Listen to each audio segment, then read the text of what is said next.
ನಮಸ್ಕಾರ. ಎಲ್ರಿಗೂ ಸ್ವಾಗತ. ನಮಸ್ಕಾರ. ಇವತ್ತು ನಮ್ಮುಂದೆ ಒಂದು ಬಹಳನೇ ಆಸಕ್ತಿಕರವಾದ ಜ್ಯೋತಿಷ್ಯ ವಿಶ್ಲೇಷಣೆ ಇದೆ. ಹೌದು. ವಿಷಯ ವೃಷಭ ರಾಶಿ. ನಮ್ಮ ಮೂಲಗಳ ಪ್ರಕಾರ ಗ್ರಹಗಳ ಒಂದು ನಿರ್ದಿಷ್ಟ ಬದಲಾವಣೆ ಮುಂದಿನ ಕೆಲವೇ ದಿನಗಳಲ್ಲಿ ಅವರ ಜೀವನದ ಮೇಲೆ, ಆಕ್ಚುಲಿ ವೃತ್ತಿ ಜೀವನದ ಮೇಲೆ ದೊಡ್ಡ ಪರಿಣಾಮ ಬೀರ್ಲಿದೆಯಂತೆ. ನಮ್ಮ ಇವತ್ತಿನ ಉದ್ದೇಶ ಕೇವಲ ಭವಿಷ್ಯ ಹೇಳೋದಲ್ಲ, ಬದಲಾಗಿ ಈ ಮುಂಬರುವ ಒಂದು 126 ದಿನಗಳ ಅವಧಿಯಲ್ಲಿ ಸಿಗೋ ಅವಕಾಶಗಳನ್ನ ಹೇಗೆ ಬಳಸ್ಕೊಳ್ಳೋದು, ಆಮೇಲೆ ಸವಾಲುಗಳನ್ನ ಹೇಗೆ ಎದುರಿಸೋದು ಅಂತ ಅರ್ಥ ಮಾಡ್ಕೊಳ್ಳೋದು. ಹೌದು, ನೀವ್ ಹೇಳಿದ್ದು ಸರಿ. ನಾವು ಮಾತಾಡ್ತಿರೋದು ಜಾನ್ವರಿ 25, 2026 ಮೇ 30, 2026 ಈ 126 ದಿನಗಳ ಬಗ್ಗೆ. ಓಕೆ. ಈ ಟೈಮಲ್ಲಿ ಏನಾಗುತ್ತೆ ಅಂದ್ರೆ, ಛಾಯಾಗ್ರಹ ಅಂತೀವಲ್ಲ, ರಾಹು ಅವನು ವೃಷಭ ರಾಶಿಯವ್ರಿಗೆ 10ನೇ ಮನೆಗೆ ಬರ್ತಾನೆ, ಅಂದ್ರೆ ಕುಂಭರಾಶಿಗೆ. 10ನೇ ಮನೆ? ಹೌದು. ಅವ್ರ ಜ್ಯೋತಿಷ್ಯದಲ್ಲಿ ಒಂದು ಮಾತಿದೆ, ಶನಿವತ್ ರಾಹು ಅಂತ. ಅಂದ್ರೆ ರಾಹು ಶನಿಯ ಹಾಗೆ ಫಲ ಕೊಡ್ತಾನೆ ಅಂತ. ಓಹೋ.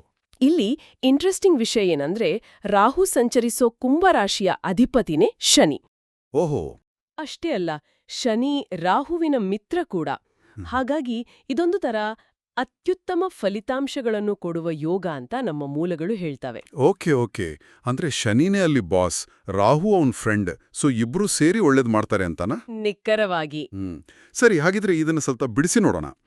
10ನೇ ಮನೆ ಅಂದ್ರೆ ಸಾಮಾನ್ಯವಾಗಿ ವೃತ್ತಿ, ನಮ್ಮ ಕೆಲ್ಸ, ಸಮಾಜದಲ್ಲಿ ನಮ್ಮ ಸ್ಥಾನಮಾನ, ಇದೆಲ್ಲ ಅಲ್ವಾ? ಹೌದು.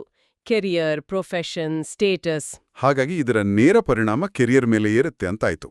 ನಮ್ಮ ಮೂಲದಲ್ಲಿ 3 ಮುಖ್ಯ ಬದಲಾವಣೆಗಳ ಬಗ್ಗೆ ಹೇಳಿದೆಯಲ್ಲ?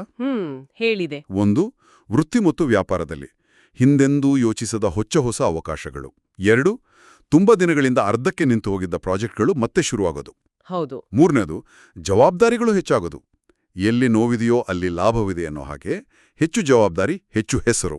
ಕರೆಕ್ಟ್. ಇಲ್ಲಿ ಒಂದು ಕುತೂಹಲಕಾರಿ ವಿಷಯ ಇದೆ ಗೊತ್ತಾ? ರಾಹು ಈ ಜವಾಬ್ದಾರಿಗಳನ್ನ ಕೊಡುವ ರೀತಿ ಇದೆಯಲ್ಲ, ಅದು ಒಂಥರ ಪರೀಕ್ಷೆ ಇದ್ದ ಹಾಗೆ. ಪರೀಕ್ಷಣ? ಹೇಗೆ? ನಮ್ಮ ಮೂಲಗಳ ಪ್ರಕಾರ ರಾಹು ವ್ಯಕ್ತಿಯ ಮುಂದೆ ಒಂದು ದೊಡ್ಡ ಸವಾಲನ್ನ ಇಡ್ತಾನೆ. ಉದಾಹರಣೆಗೆ, ಇದ್ದಕ್ಕಿದ್ದಂತೆ ಒಂದು ದೊಡ್ಡ ಪ್ರಾಜೆಕ್ಟ್ನ ಸಂಪೂರ್ಣ ಜವಾಬ್ದಾರಿ ನಿಮ್ಮ ಹೆಗಲಿಗೆ ಬೀಳಬಹುದು. ಓಕೆ. ಅಥವಾ ಹೊಸದಾಗಿ ಶುರುವಾದ ಡಿಪಾರ್ಟ್ಮೆಂಟಿಗೆ ನಿಮ್ಮನ್ನೇ ಹೆಡ್ ಮಾಡಬಹುದು. ಆಗ ಮನಸ್ಸಿನಲ್ಲಿ 2 ಯೋಚನೆಗಳು ಒಟ್ಟಿಗೆ ಶುರುವಾಗುತ್ತೆ. ಒಂದ್ ಕಡೆ, ಅಯ್ಯೋ ಇಷ್ಟೆಲ್ಲ ಕೆಲ್ಸ ನಾನೊಬ್ನೇ ಹೇಗೆ ನಿಭಾಯಿಸೋದು ಅನ್ನೋ ಭಯ. ಇನ್ನೊಂದ್ ಕಡೆ, ಈ ಅವಕಾಶವನ್ನ ಸರಿಯಾಗಿ ಬಳಸ್ಕೊಂಡ್ರೆ ನನ್ನ ಲೈಫೇ ಚೇಂಜ್ ಆಗತ್ತೆ ಅನ್ನೋ ಆತ್ಮವಿಶ್ವಾಸ. ಹೌದಲ್ವಾ? ಎಕ್ಸಾಕ್ಟ್ಲಿ. ಇದೇ ರಾಹುವಿನ ದ್ವಂದ್ವ ಸ್ವಭಾವ. ರಾಹುವಿನ ಪರೀಕ್ಷೆ ಅಂದ್ರೆ ಇದೇನಾ? ಹೌದು. ಇಲ್ಲಿ ಯಾರು ಆ ಭಯವನ್ನ ಬದಿಗಿಟ್ಟು ಧೈರ್ಯದಿಂದ ಮುನ್ನುಗ್ಗುತ್ತಾರೋ ಅವರಿಗೆ ಯಶಸ್ಸು ಕಟ್ಟಿಟ್ಟ ಬುತ್ತಿ ಅಂತ ಮೂಲದಲ್ಲಿ ಸ್ಪಷ್ಟವಾಗಿ ಹೇಳಲಾಗಿದೆ. ರಾಹು ಅವನು ಟ್ರೆಡಿಷನಲ್ ದಾರಿಗಳನ್ನ ಇಷ್ಟಪಡಲ್ಲ. ಅವನು ಹೊಸ ತಂತ್ರಜ್ಞಾನ, ಹೊಸ ಐಡಿಯಾಗಳು, ಸ್ಮಾರ್ಟ್ ವರ್ಕ್ ಇವುಗಳಿಗೆ ಪ್ರೇರೇಪಿಸ್ತಾನೆ. ಎಲ್ಲರೂ ಮಾಡೋ ಹಾಗೆ ಮಾಡ್ಬೇಡ, ಏನಾದ್ರೂ ಡಿಫ್ರೆಂಟ್ ಆಗಿ ಮಾಡು, ಶಾರ್ಟ್ಕಟ್ನಲ್ಲಿ ಯಶಸ್ಸು ಗಳಿಸು ಅಂತ ಒಂಥರ ಪ್ರಚೋದಿಸ್ತಾನೆ. ಸರಿ, ಇದು ಜಾಬ್ ಮಾಡೋರ್ ಕಥೆ. ಸ್ವಂತ ಉದ್ಯೋಗ ಮಾಡೋರ್ ಕಥೆಯೇ ಬೇರೆನಾ? ಅವ್ರಿಗೂ ಇದೇ ರೀತಿ ಬಂಪರ್ ಅವಕಾಶಗಳು ಇವ್ಯಾ, ಅಥವಾ ಅವರ ಸವಾಲುಗಳು ಬೇರೆ ಥರ ಇರುತ್ತಾ? ಖಂಡಿತ. ಅವರಿಗೂ ಅದ್ಭುತ ಅವಕಾಶಗಳಿದೆ. ಹೊಸ ಬ್ರ್ಯಾಂಚ್ ಶುರು ಮಾಡೋದು, ಫ್ರಾಂಚೈಸಿ ಬಿಸ್ನೆಸ್ ವಿಸ್ತರಿಸೋದು, ಅಥವಾ ಆನ್ಲೈನ್ ಮೂಲಕ ದೇಶ ವಿದೇಶದಲ್ಲಿ ವ್ಯವಹಾರ ಬೆಳೆಸೋದು. ಹೀಗೆ ದೊಡ್ಡ ಮಟ್ಟದಲ್ಲಿ ಯೋಚನೆ ಮಾಡಲು ರಾಹು ಪ್ರೇರೇಪಿಸ್ತಾನೆ. ದೊಡ್ಡ ಕಾರ್ಪೊರೇಟ್ ಡೀಲ್ಸ್ ಕೂಡ? ಹೌದು. ದೊಡ್ಡ ಕಾರ್ಪೊರೇಟ್ ಕಂಪನಿಗಳಿಂದ ಆರ್ಡರ್ಗಳು ಬರುವ ಸಾಧ್ಯತೆಗಳೂ ಇವೆ. ಆದರೆ ನಮ್ಮ ಮೂಲ ಇಲ್ಲಿ ಒಂದು ಬಹಳ ಮುಖ್ಯವಾದ ಎಚ್ಚರಿಕೆಯನ್ನು ಕೊಡುತ್ತೆ. ಓಹೋ, ಎಚ್ಚರಿಕೆನಾ? ಅದೇನು? ರಾಹು ಭ್ರಮೆಯ ಕಾರಕ, ಅಂದ್ರೆ ಎಲ್ಯೂಷನ್. ಹಾಗಾಗಿ ಅವನು ಹೊರಗಿನ ಇಮೇಜ್, ಬ್ರ್ಯಾಂಡಿಂಗ್, ಮಾರ್ಕೆಟಿಂಗ್, ಪ್ರಚಾರಕ್ಕೆ ಹೆಚ್ಚು ಒತ್ತು ಕೊಡುವಂತೆ ಮಾಡ್ತಾನೆ. ಇದ್ರಲ್ಲಿ ತಪ್ಪೇನಿದೆ? ತಪ್ಪೇನಿಲ್ಲ. ಆದ್ರೆ ಈ ಭರಾಟದಲ್ಲಿ ಉತ್ಪನ್ನದ ಗುಣಮಟ್ಟ, ಅಂದ್ರೆ ಪ್ರಾಡಕ್ಟ್ ಕ್ವಾಲಿಟಿ, ಮತ್ತು ಗ್ರಾಹಕ ಸೇವೆ, ಕಸ್ಟಮರ್ ಸರ್ವಿಸ್, ಇದನ್ನೇ ಮರೆತು ಬಿಡುವ ಅಪಾಯ ಇರುತ್ತೆ. ಹಾಗೆ.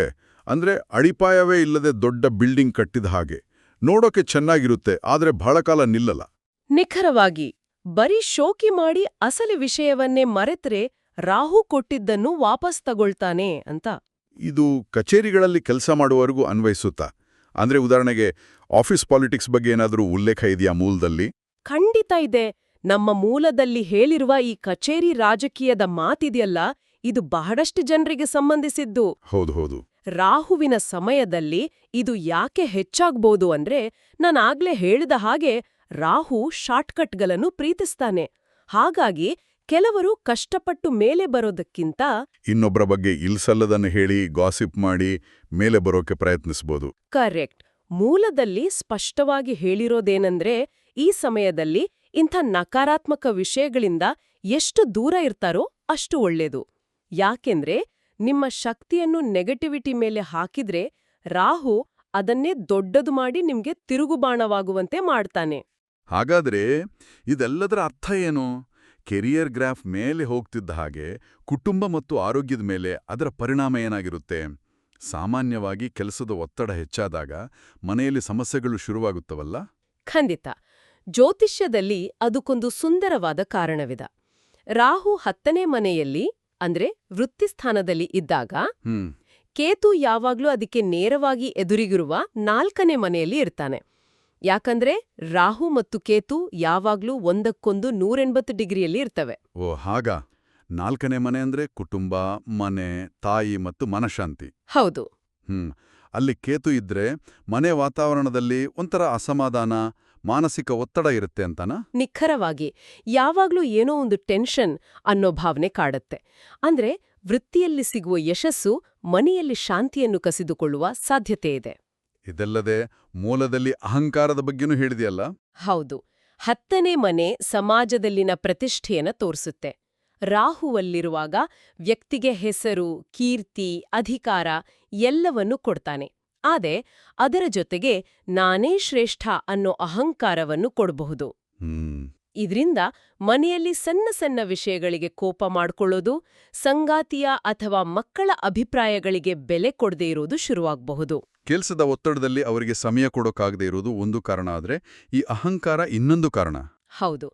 ಎರಡೂ ಸೇರಿ ಸಂಬಂಧಗಳಲ್ಲಿ ಬಿರುಕು ಮೂಡಿಸಬಹುದು. ಆರೋಗ್ಯದ ವಿಷಯದಲ್ಲೂ ಇದರ ಪರಿಣಾಮ ಇರುತ್ತಾ? ಈ ಮಾನಸಿಕ ಒತ್ತಡದಿಂದ ದೈಹಿಕವಾಗಿ ಏನಾದರೂ ಸಮಸ್ಯೆಗಳಾಗಬಹುದಾ? ಖಂಡಿತ.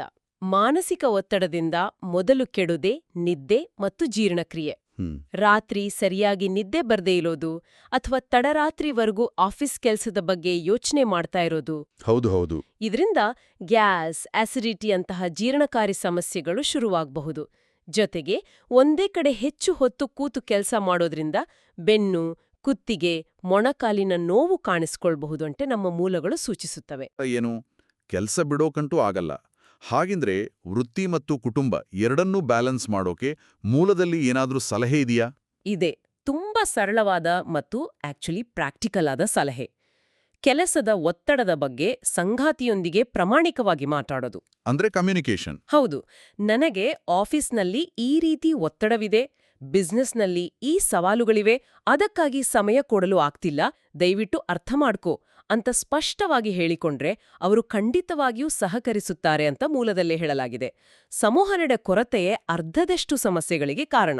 ನೀವು ಹೇಳಿದ ಹಾಗೆ ರಾಹು ಒಂದೆಡೆ ಅವಕಾಶ ಕೊಟ್ರೆ ಇನ್ನೊಂದೆಡೆ ಗೊಂದಲ ಸೃಷ್ಟಿಸ್ತಾನೆ.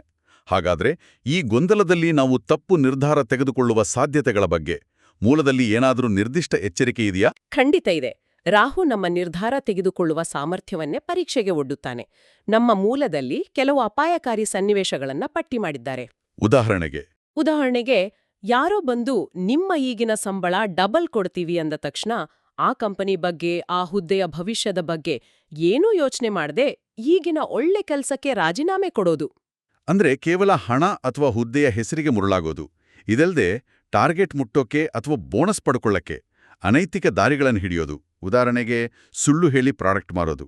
ಇಂಥವು ನಡಿಬೋದಾ? ಖಂಡಿತ. ವಿದೇಶಿ ಪ್ರವಾಸ, ದೊಡ್ಡ ಕಾರು, ಮನೆ ಇಂಥ ಆಮಿಷಗಳನ್ನು ಒಡ್ಡಿ ನಿಮ್ಮನ್ಯಾವುದೋ ಒಂದು ಸಂಶಯಾಸ್ಪದ ಒಪ್ಪಂದಕ್ಕೆ ಸಹಿ ಹಾಕುವಂತೆ ಮಾಡಬಹುದು. ಇತ್ತೀಚೆಗೆ ಬಹಳಷ್ಟು ಜನ ಮೋಸ ಹೋಗ್ತಿರೋದು ಆನ್ಲೈನ್ ಸ್ಕೀಮ್ಸ್ಗಳಲ್ಲಿ. 10,000 ಹಾಕಿ ತಿಂಗಳಿಗೆ 5,000 ವಾಪಸ್ ಬರುತ್ತೆ ಅನ್ನೋ ಥರದ ಕ್ರಿಪ್ಟೋ ಕರೆನ್ಸಿ ಅಥವಾ ಗೋಲ್ಡ್ ಸ್ಕೀಮ್ಗಳಲ್ಲಿ. ಸ್ನೇಹಿತರು ಹೇಳಿದ್ರು ಅಂತ ಕುರುಡಾಗಿ ದೊಡ್ಡ ಮೊತ್ತವನ್ನು ಹೂಡಿಕೆ ಮಾಡೋದು ಕೂಡ ರಾಹುವಿನ ನಕಾರಾತ್ಮಕ ಪ್ರಭಾವದ ಭಾಗವಾಗಿರಬಹುದು. ಯಾಕಂದ್ರೆ ರಾಹು ಶಾರ್ಟ್ಕಟ್ಗಳನ್ನು ತೋರಿಸ್ತಾನೆ. ಆದ್ರೆ ಯೋಜನೆಯಿಲ್ಲದ ಶಾರ್ಟ್ಕಟ್ಗಳು ಅಪಾಯಕಾರಿ. ಕರೆಕ್ಟ್. ಈ ಎಲ್ಲಾ ಸವಾಲುಗಳನ್ನು ನೋಡಿದಾಗ ಇದಕ್ಕ ಪರಿಹಾರವೇ ಇಲ್ವಾ ಅಂತ ಅನಿಸ್ಬೋದು. ಹಾಗಿದ್ರೆ ಈ ರಾಹುವಿನ ಗೊಂದಲದಿಂದ ಪಾರಾಗಿ ಅವನ ಶುಭ ಫಲಗಳನ್ನು ಮಾತ್ರ ಪಡೆಯೋಕೆ ನಮ್ಮ ಮೂಲದಲ್ಲಿ ಏನಾದರೂ ಮಾರ್ಗದರ್ಶಿ ಸೂತ್ರಗಳನ್ನು ಕೊಟ್ಟಿದ್ದಾರಾ? ಖಂಡಿತ ಕೊಟ್ಟಿದ್ದಾರೆ. ಅದಕ್ಕಾಗಿಯೇ ಜ್ಯೋತಿಷ್ಯದಲ್ಲಿ ಪರಿಹಾರಗಳಿಗೆ ಮಹತ್ವ ಇರೋದು. ಮೊದಲನೇದು ಮಾನಸಿಕ ಸ್ಥಿರತೆಗಾಗಿ. ಸರಿ. ಪ್ರತಿದಿನ ಸಂಜೆ ಸೂರ್ಯಾಸ್ತದ ಮಂತರ ಓಂ ರಾಮ್ ರಾಹವೇ ನಮಃ ಅನ್ನೋ ಮಂತ್ರವನ್ನು 108 ಬಾರಿ ಜಪಿಸಬೇಕು. ಸಂಜೆನೇ ಯಾಕೆ? ಏನಂದ್ರೆ ರಾಹು ಸಂಜೆಯ ಹೊತ್ತಲ್ಲಿ ಹೆಚ್ಚು ಬಲಶಾಲಿಯಾಗಿರುತ್ತಾನೆ. ಆಗ ಅವನದೇ ಮಂತ್ರವನ್ನು ಜಪಿಸುವುದರಿಂದ ಅವನ ನಕಾರಾತ್ಮಕ ಶಕ್ತಿ ಕಡಿಮೆಯಾಗಿ ಮನಸ್ಸಿಗೆ ಶಾಂತಿ, ಸ್ಥಿರತೆ ಸಿಗುತ್ತೆ. ಗೊಂದಲ, ಭ್ರಮೆ ದೂರವಾಗಿ ಸ್ಪಷ್ಟವಾಗಿ ಯೋಚನೆ ಮಾಡುವ ಶಕ್ತಿ ಬರುತ್ತೆ. ಇದು ಮಾನಸಿಕ ಪರಿಹಾರವಾಯಿತು. ಪ್ರಾಯೋಗಿಕವಾಗಿ ಪ್ರಾಕ್ಟಿಕಲ್ ಆಗಿ ನಾವು ತೆಗೆದುಕೊಳ್ಳಬೇಕಾದ ಕ್ರಮಗಳ ಬಗ್ಗೆ ಏನು ಹೇಳಲಾಗಿದೆ? ಕೇವಲ ಮಂತ್ರ ಹೇಳಿದ್ರೆ ಸಾಕಾ? ಇಲ್ಲ, ಖಂಡಿತ ಸಾಲದು. ಪ್ರಾಯೋಗಿಕವಾಗಿಯೂ ಕೆಲವು ನಿಯಮಗಳನ್ನು ಪಾಲಿಸಬೇಕು. ಮೂಲದಲ್ಲಿ ಹೇಳುವ ಪ್ರಕಾರ ಯಾವುದೇ ದೊಡ್ಡ ನಿರ್ಧಾರ, ವಿಶೇಷವಾಗಿ ಹಣಕಾಸು ಅಥವಾ ವೃತ್ತಿಗೆ ಸಂಬಂಧಿಸಿದ್ದು, ತೆಗೆದುಕೊಳ್ಳುವ ಮೊದಲು ಕನಿಷ್ಠ 24 ಗಂಟೆಗಳ ಕಾಲಾವಕಾಶ ತೆಗೆದುಕೊಳ್ಳಬೇಕು. ಆ 24 ಗಂಟೆಗಳ ಕೂಲಿಂಗ್ ಪೀರಿಯಡ್. ಹೌದು. ಆತುರದ ನಿರ್ಧಾರಗಳನ್ನು ರಾಹು ಪ್ರಚೋದಿಸ್ತಾನೆ. ಆ 24 ಗಂಟೆಗಳ ಬ್ರೇಕ್ ಆ ಪ್ರಚೋದನೆಯನ್ನು ಶಾಂತಗೊಳಿಸುತ್ತೆ. ದೊಡ್ಡ ಹೂಡಿಕೆ ಮಾಡುವ ಮೊದಲು ಕನಿಷ್ಠ 2 ತಜ್ಞರ ಸಲಹೆ ಪಡೆಯದೇ ಮುಂದುವರಿಯಬಾರದು. ಇದರಲ್ಲಿ ನೈತಿಕತೆಯ ಪಾತ್ರವೂ ಮುಖ್ಯ ಅಲ್ವಾ? ನೀವಾಗ್ಲೇ ಹೇಳಿದ ಹಾಗೆ ಪ್ರಾಮಾಣಿಕತೆ ಬಗ್ಗೆ. ಹೌದು, ಅದನ್ನೇ ಕರ್ಮಶುದ್ಧಿ ಅಂತ ಹೇಳೋದು. 10ನೇ ಮನೆ ಕರ್ಮಸ್ಥಾನ. ಹಾಗಾಗಿ ನಾವು ಮಾಡುವ ಕೆಲಸದಲ್ಲಿ ಪ್ರಾಮಾಣಿಕತೆ ಬಹಳ ಮುಖ್ಯ. ಪ್ರತಿಯೊಂದು ನಿರ್ಧಾರದ ಹಿಂದೆಯೂ ನಮ್ಮ ಉದ್ದೇಶ ಶುದ್ಧವಾಗಿದೆಯೇ ಅಂತ ನಮಗೆ ನಾವೇ ಪ್ರಶ್ನೆ ಕೇಳ್ಕೊಳ್ಬೇಕು. ಪ್ರಾಮಾಣಿಕತೆಯೇ ರಾಹುವಿನ ನಕಾರಾತ್ಮಕ ಪ್ರಭಾವದಿಂದ ನಮ್ಮನ್ನು ಕಾಪಾಡುವ ದೊಡ್ಡ ಕವಚ. ಇನ್ನು ವಾಸ್ತುಗೆ ಸಂಬಂಧಪಟ್ಟಂತೆ ಒಂದು ಸರಳ ಪರಿಹಾರದ ಬಗ್ಗೆ ಉಲ್ಲೇಖವಿತ್ತು. ಒಂದು ನವಿಲುಗರಿ ಮತ್ತು ಸ್ವಲ್ಪ ಕಲ್ಲುಪ್ಪು. ಇದರಿಂದ ನಿಜವಾಗಿಯೂ ಇಷ್ಟೆಲ್ಲ ಪರಿಣಾಮ ಬೀರಲು ಸಾಧ್ಯವೇ? ಇದರ ಹಿಂದಿನ ನಂಬಿಕೆ ಅಥವಾ ತರ್ಕವಾದರೂ ಏನೋ? ಒಳ್ಳೆಯ ಪ್ರಶ್ನೆ. ಇದರ ಹಿಂದೆಯೂ ಒಂದು ತರ್ಕವಿದೆ. ಸಾಮಾನ್ಯವಾಗಿ ಮನೆಯ ಯಜಮಾನ ಮಲಗುವ ಕೋಣೆ ಅಂದ್ರೆ ಮಾಸ್ಟರ್ ಬೆಡ್ರೂಮ್ ನೈಋತ್ಯ ದಿಕ್ಕಿನಲ್ಲಿರುತ್ತೆ. ಈ ದಿಕ್ಕು ರಾಹುವಿನ ಪ್ರಭಾವಕ್ಕೆ ಒಳಗಾಗಿರುತ್ತೆ. ಓಕೆ. ಒಂದು ಗಾಜಿನ ಬಾಟ್ಲಿನಲ್ಲಿ ಕಲ್ಲುಪ್ಪನ್ನು ಹಾಕಿಟ್ಟಾಗ ಅದು ಮನೆಯಲ್ಲಿರುವ ನಕಾರಾತ್ಮಕ ಶಕ್ತಿಯನ್ನು ಹೀರಿಕೊಳ್ಳುತ್ತದೆ ಅನ್ನೋದು ನಂಬಿಕೆ. ಅದಕ್ಕೆ 20-30 ದಿನಗಳ ನಂತರ ಆ ಉಪ್ಪಿನ ಬಣ್ಣ ಬದಲಾಗುತ್ತೆ. ಆಗ ಅದನ್ನು ಬದಲಾಯಿಸಬೇಕು. ಹಾಗಾದ್ರೆ ನವಿಲುಗರಿ ಯಾಕೆ? ನವಿಲುಗರಿ ಶನಿ ಮತ್ತು ಗುರುಗ್ರಹಗಳಿಗೆ ಸಂಬಂಧಿಸಿದ್ದು. ಶನಿ ಸ್ಥಿರತೆ ಮತ್ತು ನ್ಯಾಯವನ್ನು ಪ್ರತಿನಿಧಿಸಿದಲೇ ಗುರು ಜ್ಞಾನ ಮತ್ತು ವಿವೇಕವನ್ನು ಪ್ರತಿನಿಧಿಸ್ತಾನೆ. ಹಾಗಾದರೆ ಒಟ್ಟಾರೆಯಾಗಿ ಹೇಳುವುದಾದ್ರೆ ಈ 126 ದಿನಗಳು ವೃಷಭ ರಾಶಿಯವರಿಗೆ ಒಂದು ಡಬಲ್ ಎಡ್ಜ್ ಸ್ವೋರ್ಡ್ ಇದ್ದಾಗೆ. ಹೌದು. ಒಂದು ಕಡೆ ವೃತ್ತಿಯಲ್ಲಿ ಹಿಂದೆಂದೂ ಕಂಡಿರದ ಎತ್ತರಕ್ಕೆ ಏರುವ ಸುವರ್ಣಾವಕಾಶ, ಇನ್ನೊಂದು ಕಡೆ ಅದೇ ಯಶಸ್ಸು, ಅಹಂಕಾರ, ಕೌಟುಂಬಿಕ ಸಮಸ್ಯೆ ಮತ್ತು ತಪ್ಪು ನಿರ್ಧಾರಗಳಿಗೆ ಕಾರಣವಾಗುವ ಅಪಾಯ. ಖಂಡಿತ. ಯಶಸ್ಸು ಸಂಪೂರ್ಣವಾಗಿ ಎಚ್ಚರಿಕೆಯ ಹೆಜ್ಜೆಗಳು, ಸ್ವಯಂ ಅರಿವು ಮತ್ತು ನೈತಿಕತೆಯ ಮೇಲೆ ಅವಲಂಬಿತವಾಗಿದೆ.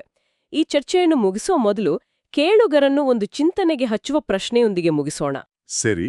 ನಮ್ಮ ಮೂಲದಲ್ಲಿ ವೃಷಭ ರಾಶಿಯವರ ಸಹಜ ಗುಣಗಳ ಬಗ್ಗೆ ಹೇಳಲಾಗಿದೆ. ಅವರ ಸ್ವಭಾವವೇ ತಾಳ್ಮೆ, ಸ್ಥಿರತೆ ಮತ್ತು ನಿಧಾನವಾಗಿ ಆದ್ರೂ ದೃಢವಾಗಿ ಮುನ್ನಡೆಯೋದು. ಅವಸರ ಅವರಿಗೆ ಆಗಿ ಬರಲ್ಲ. ಹೌದು. ಹಾಗಾದ್ರೆ ಅಂತಿಮ ಪ್ರಶ್ನೆ ಇದು: ಈ 126 ದಿನಗಳಲ್ಲಿ ರಾಹು ನೀಡುವ ವೇಗದ ಅವಕಾಶಗಳು ಮತ್ತು ಶಾರ್ಟ್ಕಟ್ಗಳು ವೃಷಭ ರಾಶಿಯವರ ಈ ಸಹಜ ಗುಣವಾದ ತಾಳ್ಮೆ ಮತ್ತು ಸ್ಥಿರತೆಯನ್ನು ಹೇಗೆ ಪರೀಕ್ಷಿಸಬಹುದು? ಯಶಸ್ಸನ್ನು ಸಾಧಿಸಲು ಅವರು ತಮ್ಮ ಮೂಲ ಸ್ವಭಾವಕ್ಕೆ ಬದ್ಧರಾಗಿರಬೇಕೇ ಅಥವಾ ರಾಹುವಿನ ವೇಗಕ್ಕೆ ಹೊಂದಿಕೊಂಡು ತಮ್ಮನ್ನೇ ಬದಲಾಯಿಸಿಕೊಳ್ಳಬೇಕೇ? ಇದು ಬಹುಶಃ ಈ ಅವಧಿಯಲ್ಲಿ ಅವರು ತೆಗೆದುಕೊಳ್ಳಬೇಕಾದ ಅತಿದೊಡ್ಡ ನಿರ್ಧಾರ.